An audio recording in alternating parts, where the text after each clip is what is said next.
Scratch that! Get out of here! What? No! It just means that your core is active and your surface is shifting and crashing. Sorry to be the bearer of bad news, but when two planets share an orbit, that usually results in either a collision or one of them being hurled into the sun. Oh, I know about that. It's a very specific area in a star's orbit where a planet is not too hot for water to evaporate, nor is it too cold for it to freeze. My Earthlings want to colonize you. What's that supposed to mean? Some of them think Mars could be their future. We're kind of similar. Gravity, water in some form, an atmosphere, even if they can't breathe your air. Anything about how a star is born? The sun formed out of the same dust as us through intense gravity. If you repeated that, there'd be a whole system full of new planets and orbits, and we'd all get destroyed. I was born with my rings, like 4 billion years ago, I think. You think? Actually, that's just a theory. But more recent studies suggest that your rings may have originated from a moon that got too close to you, so close that gravity destroyed it. This moon's debris is what probably made your rings. What? They even say this whole moon destruction thing may have been going on for billions of years with other moons that formed previous rings. Let him leave. Let's see what happens.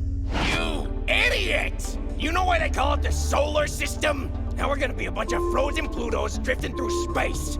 We need the sun's gravitational pull to stay in orbit. I didn't. I'll try to keep us together with my own gravity, but I don't know if it'll be enough. I thought you crazy Earthlings were gonna be the death of us all, not your own stupidity. Make babies? Dude, what is the matter with you, weirdo?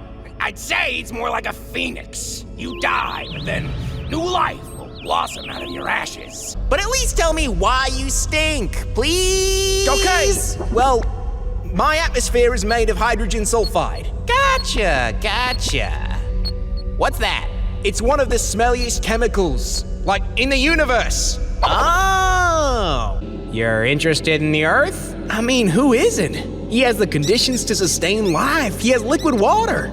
Because we're tidally locked. You don't even know what that word means. It means we're always facing only one side. One side of what? The Earth? Exactly! If we were tidally locked with the sun, who is the source of light in the solar system, then sure, we'd have a dark side, but we're tidally locked with the Earth, which orbits the sun and we spin around it. So this whole dark side of the moon thing is just complete and utter nonsense made up by ignorant Earthlings. Oh, you probably saw a series. They say he's been hiding in the asteroid belt since the early days of the solar system. A dwarf planet like Pluto. So there's more of those around? Oh, totally. 10 at least. Plus a lot of planet-sized moons, too. Drifting through debris, hidden in plain sight. I'd keep an eye open if I were you. Hey! Venus told us you know something about some mirrors. Mirrors? Yeah, on the surface of the moon. Oh, yeah, we use them to measure the distance from the Earth to the moon. We shoot a laser from Earth and calculate the time it takes for the laser to return. Well, that's lame. It's around 238,000 miles, right? Ugh, you Earthlings and your lame ideas. Wait, no, it's more interesting than that. You see, we discovered something about the moon. It's drifting away. You want to know the truth about why the moon is drifting away? I don't need a lecture from you, Jupiter, okay? The moon hates me. Simple as that. Earth, shut up for a second, will ya? Okay, listen. The moon is pulled by the Earth's gravity, right? Right? And the Earth is also pulled by the moon's gravity. Huh? Guys, the moon may be smaller, but it still has a gravitational force that affects the Earth. But I'm bigger. Everything pulls on everything else. I pull you, you pull me. Even Astro Dude over there pulls us toward him. Big things are just way better at it. Okay. Okay, so the moon pulls you in, and there's always one side of the Earth that's closer to the moon, right? Right. I don't see the problem yet, Jupiter. Well, the problem is that this side is always changing. Oh, well, because I'm spinning? Yup, and very fast, actually. So the side of the Earth that's being pulled by the moon is changing all the time. Why does that matter? We're all spheres, so that— You're wrong. We're not perfect spheres. In fact, we all stretch based on the gravitational forces that pull us. But you're also rotating. So instead of looking like this, you look like this. So we're never really aligned? Nope. You're always restretching because you're rotating. This actually slows down your rotation, but that's a topic for another day. Jupiter, friend, all I got from this is that I'm pulling the moon to my center, so my point's still… Wrong. The moon's not being pulled to your center, it's being pulled towards this weird spot.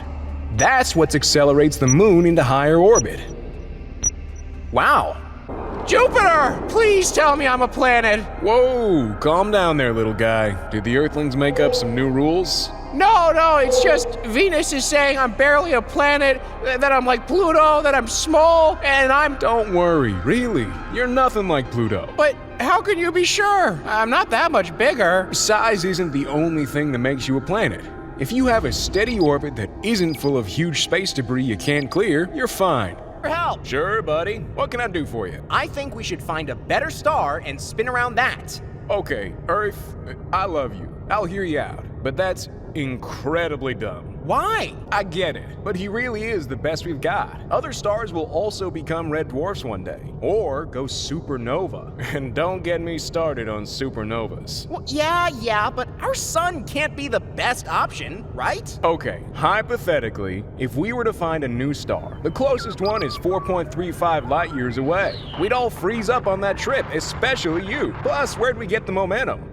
We'd have better chances of building a new sun right here. You have to what? Oh, Jupiter! We were just, Yeah, I got the gist. Listen, guys, I literally can't become a second sun. Yeah, I'm made of the same stuff, but that's because we all are. We're all made of leftovers from when the sun came about. Yeah, but No buts! I may be more like the sun than you, but it was born from special circumstances, when a molecular cloud collapsed in on itself. That can't happen to us anymore, unless you see any of those around here. Is my blue watery friend? yes! Your rings are so beautiful! I'm kinda jelly. Literally. What? You also have rings! Even Jupiter has rings! Only they're harder to notice. Oh, Uranus, you're so funny. But are you What I mean is, all the other planets have boring orbits. The small planet orbits around the big planet, blah, blah, blah. But us, we orbit around each other. We're like double planets. Well, there must be a planet that's closer to every other planet on average, right? Hey, wouldn't that be me? you? Ha! What gives? Well, I'm closer to the sun. So? Well, think about it. Even if you were close to, let's say, the Earth, most of the time the distance between you two is very large. Same thing happens with everyone else. And how does that make you the winner? Well, the distance from every planet to the sun doesn't change much. And since my orbit is a lot closer to the sun than most of you, I'm never really too far away from any of you. That's true. Moon, right? What did he call you? Is Middle Earth? Wait, what? What's up with that name? Oh, it's because Titan's Mountains are named after famous mountains from the Lord of the Rings books. Oh, for a moment I thought you were implying he was… But it's also because you're both made of rock, have atmospheres, volcanoes… What, volcanoes?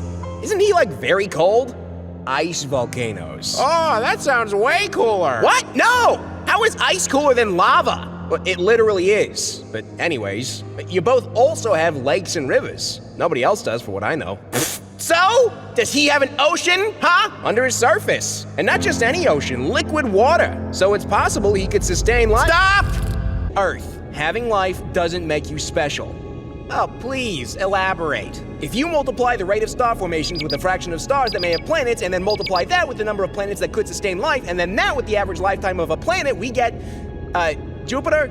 At minimum, 1.4 billion planets potentially like you in our galaxy, Earth.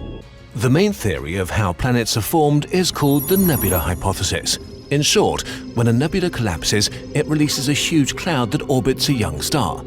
Through a process called accretion, this cloud accumulates and creates… Planets! Heck yeah! Wait, they also added some rules back in 2006, right? That's right. A planet must orbit a star, it must have enough gravity to be spherical, and it must have cleared its orbit from other big objects. As in, what? I don't know how it… Wait, did you just call me cousin? Yeah, we are cousins. The only ice giants in the solar system. What, that doesn't mean we're cousins, we're nothing alike. Come on, look at us. We're almost the same size and made of the same stuff. We're even pretty much the same temperature. Well, but we don't look the same. You're blue and I'm lighter blue. You're not lighter, just less saturated, because I have way less ice and stuff floating around to dull me down. My atmosphere is always super active, just like my mind. Hey, the Earth and I are neighbor planets. In fact, why shouldn't we be friends? We share almost the same size, mass, density, and volume. Some even believe we were formed at the same time.